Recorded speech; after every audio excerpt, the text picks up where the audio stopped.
일본에서 팔리는 벤츠보다 한국에서 팔리는 벤츠 자동차가 더 많아요. 이거는 굉장히 심각한 겁니다. 탈중국 안 된다. 한 번 더 탈중국 안 된다. 일본처럼 잃어버린 10년, 20년 L자형 장기 침체로 갈 것이다. 진짜 60년 만에 초유의 현상이 벌어지는 올해가 한국 경제에 있어서 굉장히 중요한 한 해가 될 겁니다. 들을수록 똑똑해지는 지식 뉴스!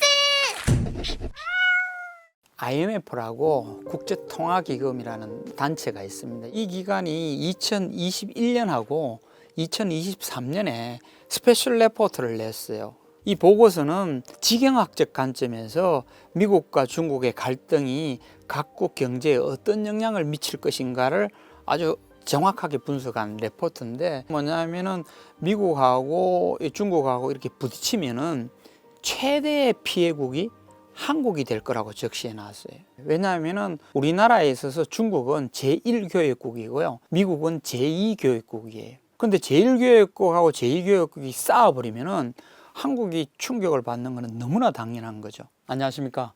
서울대학교 국제대학원 김현철 교수입니다. 그렇더라도 한국이 피해를 최소화할 수 있는 방법이 뭔지를 거기에 적시되어 있어요. 그 방법이 뭐냐면요. 아무리 미국하고 중국이 싸우더라도 중립을 지키라는 거예요. 흔들지 마라. 그렇죠. 중립을 지키면서 한편으로는 미국하고도 거래하고 한편으로는 중국하고도 거래하면은 한국 경제는 피해가 없을 거라고 적시되어 있습니다. 그런데 한국 정부가 그 보고서와는 정반대의 선택을 해버렸어요. 그리고는 미국 중심의 글로벌 웨스트에 들어간 데다가 특히 중국으로부터 기업들아 빨리 빠져나오라라고 탈중국 선언을 해버렸어요. 지난 20년간 우리가 누려왔던 중국을 통한 수출 호황의 시대는 끝나가고 있습니다. 그래서 우리가 중국의 대안인 시장이 필요하고 또 다변화가 필요한 그런 실정입니다. 그러다 보니까 작년에 중국으로부터 수출이 21%나 줄어버렸어요. 소위 수출이 경착륙해버리는 거죠.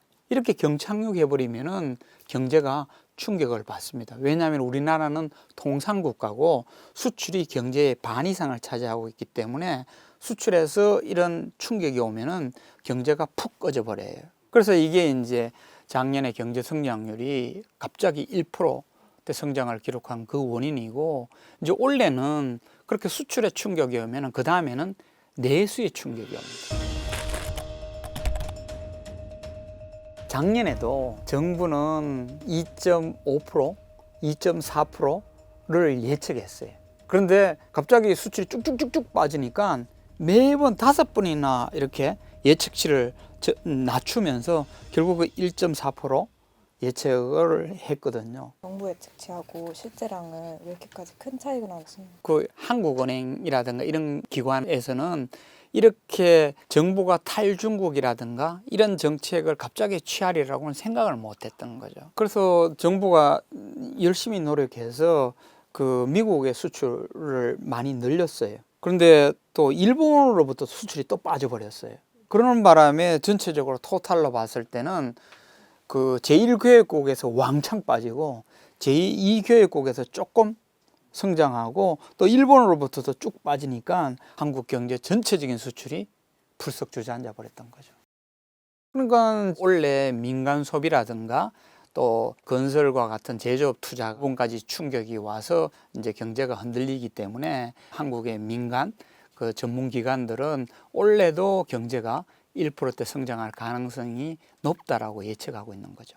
한 5, 600 내는 게 지금 뭐 1,000만 원 이상씩 되니까 아예 뭐 파산하고 부도나고 그런 업체들도 많이 있더라고요. 그러면 한국은 본격적인 저성장 늪에 빠진 거라고 봐도 되는 건지. 지금 그 질문도 제가 학생들한테 굉장히 많은 질문을 받았기 때문에 작년에 아예 책을 한 권 냈어요. 그 책에서는 우리나라와 같은 선진국 경제는 2% 성장하는 게 안정적인 성장이다. 거기에 비해서 1%는 굉장한 저성장이다 라고 규정을 했습니다. 그러면 여러분들이 느끼기에 2% 성장이나 1% 성장이 1%밖에 차이가 나지 않지 않느냐라고 가볍게 볼지 몰라도 한국 경제가 조그만했을 때는 1%라는 게 별 영향력이 없었어요. 근데 한국이 지금 세계 10대권 경제 대국이잖아요.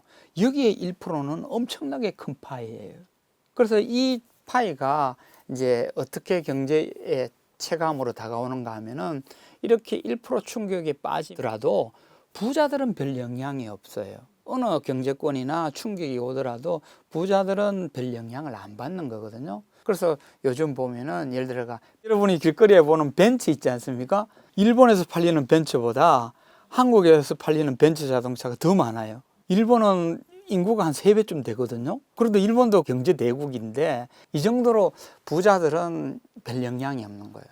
그런데 이제 일반 서민들은 작년에 보면은 대출 연체율이 확 올라가 버렸어요. 그리고 개인의 회생 신청도 30%나 급등해 버렸어요. 이거는 기업들 구조도 마찬가지예요. 대기업은 별 문제가 없어요. 예를 들어 현대자동차 같은 그룹은 작년에 최대의 매출과 최고 이익을 실현했거든요. 근데 중소기업들은 임금 체불이 확 늘었어요. 그리고 법인 파산이 작년에 60%나 급등해 버렸어요. 그래서 올해 아직 이제 2월 달이라서 이제 작년 통계치가 일부만 나와 있는데 작년에 20년 만에 전 소매 판매 매출액이 20년 만에 최대폭으로 줄었어요. 그래서 요즘 이제 자영업자들이 비명을 지르는 이유가 이런 데 나타나는 거예요. 지금 손님 너무 없어요. 힘들어요.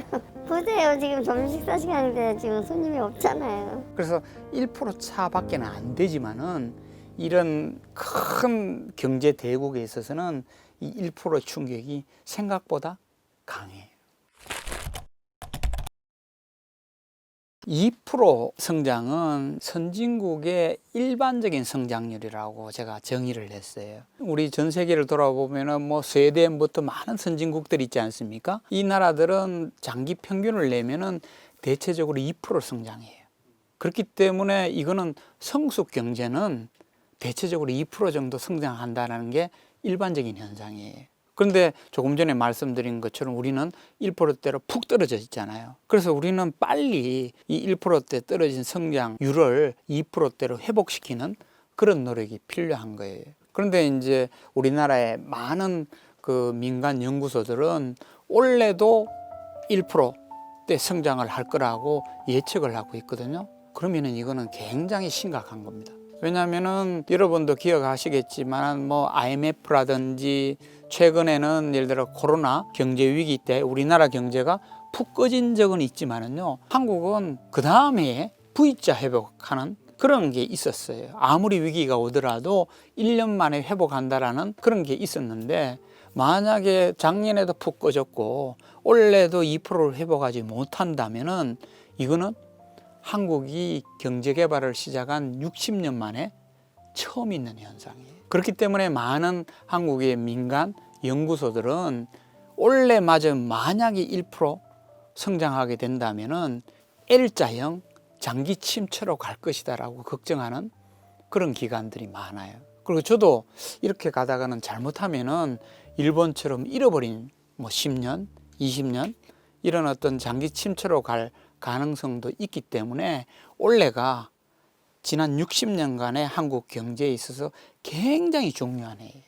혹시 한국 경제가 일본의 잃어버린 30년을 따라갈 조짐이 보이는 상황인가요? 일본의 잃어버린 30년하고 굉장히 비슷한 점도 있고 또 그거하고 차이점도 있어요. 근데 먼저 비슷한 점을 이제 말씀드리면은 일본이 1985년에 플라자 합의라는 걸 통해 가지고 결국은 이제 경제적 충격을 받기 시작하는데 그것도 결국은 미국 발이었어요. 미국이 일본의 환율을 강제적으로 강세로 바꾸면서 수출을 못하게 틀어막은 거였거든요. 이번에 미중 패권 경쟁도 결국 미국 발이기 때문에 유사함 중에 하나는 미국 발이라는 이게 이제 첫 번째 동일한 점이고요. 두 번째는 그 당시에 일본 정부도 그거를 너무 순순히 받아줘 버렸어요.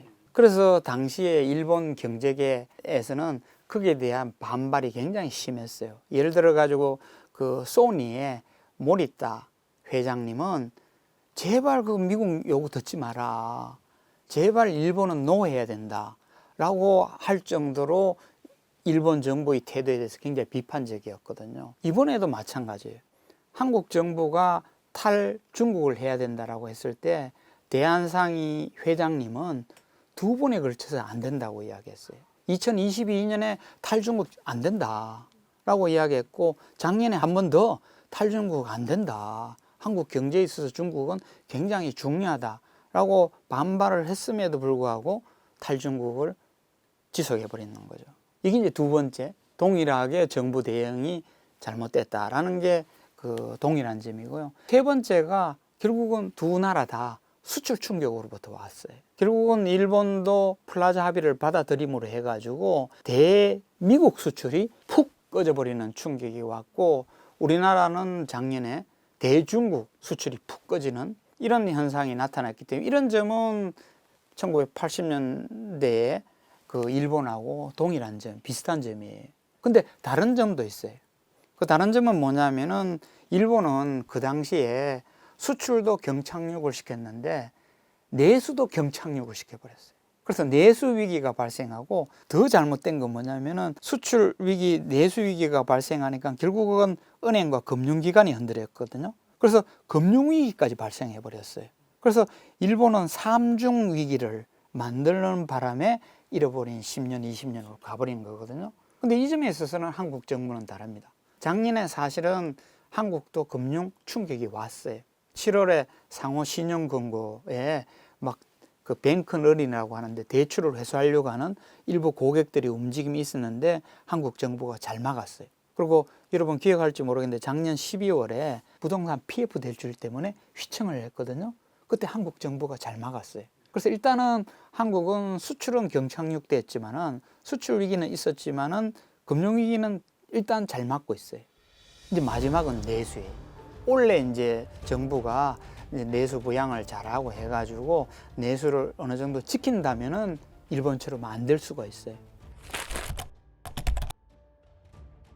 2022년 기준으로 일본의 출생률이 1.26명이라고 들었는데 한국은 이것보다 더 최악인 0.71명이라고 들었거든요. 그러면 저성장 극복을 위해서는 노동 생산성도 중요할 텐데 우리나라 국민 중에 많은 분들이 저출생을 걱정하시는 분이 많으세요. 근데 이거는 뭐 지방 소멸이라든가 국가 소멸 이런 점에서는 굉장히 중요한데, 경제적으로는 중요한 부분도 있지만은 다만 좀 이번 기회에 강조하고 싶은 거는 이 저출생이 저성장의 직접적인 굉장한 원인은 아니에요. 왜냐하면은 이렇게 둘러보면은요, 대만이나 홍콩이나 마카오나 싱가포르도 출생률 그렇게 높지 않아요. 낮아요. 그런데도 어느 정도 성장을 하거든요. 그게 왜 그런가 하면은 성숙 경제가 되면은 그 출생률과 같은 인적 자원의 투입이라든지 아니면은 기업의 투자와 같은 인풋은 생각보다 중요하지 않아요. 더 중요한 건 뭐냐면은 아웃풋이에요. 동일한 인풋 대비 얼마나 산출을 많이 하느냐. 그것도 양이 아니고 얼마나 질적으로 부가가치가 많은 아주 고급 품질 또 비싼 품질의 제품이라든가 이 아웃풋을 얼마나 많이 내느냐는 생산성이 중요한 거예요. 근데 일본은 사실은 한 20년간 이걸 몰랐어요. 그냥 출생률 많이 내가지고 투입 많이 하고 막 기업들이 막 투자를 하게 해가지고 투입을 많이 하면은 경제가 회생하리라고 봤는데 아닌 거예요. 근데 그 결과 일본은 어떤 현상이 지금 벌어지고 있는가 하면은 일본이 의외로 싸구려 국가가 되었습니다. 일본 여행 가 보시면은 일본이 물가가 싸요. 그래서 한국보다 싸네 하면서 막 많은 물건도 사오는데 개인 소비자 입장에서는 싼 게 좋죠. 네, 확실히 엔저라서 한국이랑은 좀 가격 차이가 좀 한 10% 정도는 더 싼 것 같아요. 그래서 매우 만족하고 쇼핑했습니다. 근데 국가 입장에서는 그거는 거꾸로 이야기하면은 부가가치가 낮은 산출을 내고 있다는 거예요. 어렵게 이야기하면 생산성이 낮은 거예요. 그러면 어떻게 해야 되느냐? 부가가치가 높은 생산성을 향상하는 쪽으로 방향을 전환해야 되겠죠. 그래서 지금 일본의 기시다 정권이 이 생산성을 향상하기 위해서 엄청나게 노력하고 있어요. 이제 디지털 대전환, 여러분도 아시다시피 일본은 아날로그 선진국이잖아요. 근데 디지털청을 만들어서 디지털로 막 하면서 생산성도 높이고 부가가치도 높은 산업으로 시프트하려고 그러고 에너지 대전환, 막 재생에너지 막 투자를 하고 해가지고 이런 새로운 부가가치가 높은 신산업도 막 창출하려고 엄청 노력하고 있어요. 더군다나 여러분이 또 의외로 생각하는 거는 막 기업들 보고 임금 올리라고 막 그래요. 그러면 물가가 싼 게 개인하고 국가에 다른 영향을 미치듯이 어떻게 보면은 저임금이 뭐 기업 입장에서는 싸게 고용할 수 있는 좋은 것처럼 보이지만은 국가 전체적으로 보면은 이런 저임금은 저부가가치, 저생산성, 저아웃풋을 내는 그런 원인이 되거든요. 왜냐하면은 사람이 월급을 많이 받아야지 자기 역량 개발에 더 투자를 하고 공부도 하고 뭐 노력도 하고 창의성도 더 높아지고 뭐 더 부가가치가 높은 상품이나 아이디어를 내려고 노력하지 않습니까? 그런 측면이 있기 때문에 정부가 나서서 기업들 보고 임금 올리라고 하고 거기에 이제 경단련이라고 우리나라 뭐 경총과 같은 경영자 단체들도 막 그래 맞다. 지금까지는 너무 저임금으로 하는 바람에 우리가 일본이 싸구려 국가가 되었다. 정체된 국가가 되었다. 이제는 임금을 올려서 부가가치가 높은 고부가가치 자본주의를 만들어야 되겠다라고 기업까지 동참하고 있거든요. 이런 노력은 우리가 앞으로 굉장히 참고해야 될 그런 부분입니다. 아까 한국이 통상국가라고 말씀해 주셨는데 이런 통상국가인 한국이 저성장 국면에 접어들면 이제 우리나라 기업들은 어떤 생존 전략을 가져가야 하는지 궁금합니다. 제가 이제 저성장을 연구하기 때문에 지금 질문 주신 것처럼 기업이 어떻게 대응하느냐가 너무너무 중요하거든요. 그래서 제가 몇 년 전에 저성장을 기업들이 어떻게 이제 돌파해야 되는 건지 이제 책을 냈는데요. 오늘 그 중에 일부를 소개하면은 저성장이 되면은 이제 한국 내에서의 경쟁이 엄청나게 치열해야 돼요. 왜냐하면은 성장의 파이가 적으니까 기업 간 경쟁이 엄청나게 치열해지거든요. 그러면은 고성장일 때의 경쟁 전략하고 저성장 상태일 때의 경쟁 전략은 완전히 틀려지는 거예요. 이거 180도 전환해야 되는 거예요. 근데 더 중요한 건 뭐냐면은 국내는 결국 저성장이 되면은 평균 1%밖에 성장을 안 하거든요. 물론 그 중에 10% 성장하는 기업도 있으면은 마이너스 9% 성장하는 기업이 있기 때문에 1% 성장하는 거잖아요. 그러면 기업들은 어떻게 해야 되느냐? 해외로 나가야 되는 거예요. 근데 이거는 일본이 엄청나게 땅을 치고 후회하는 점입니다. 왜 그런가 하면은 일본이 잃어버린 10년일 때, 20년일 때 이 생각을 못 했어요.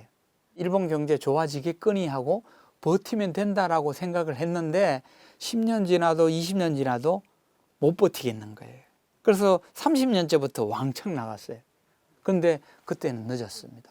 왜냐하면은 20년간 정체되다 보니까 일본의 엔화가 약세가 돼버리는 거예요. 그러면 이게 해외에 갖고 나갈 때는 돈값을 못 해요.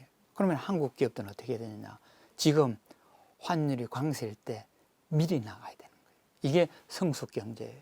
그런데 또 하나 더 강조하고 싶은 거는 뭐냐면은 조직 전략을 대전환해야 돼요.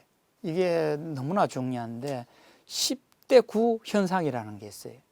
그 10대 9 현상이라고 하는 건 뭐냐면은 기업들이 1%밖에 평균적으로 성장을 못하니까 기업의 분위기가 침체가 되는 거예요.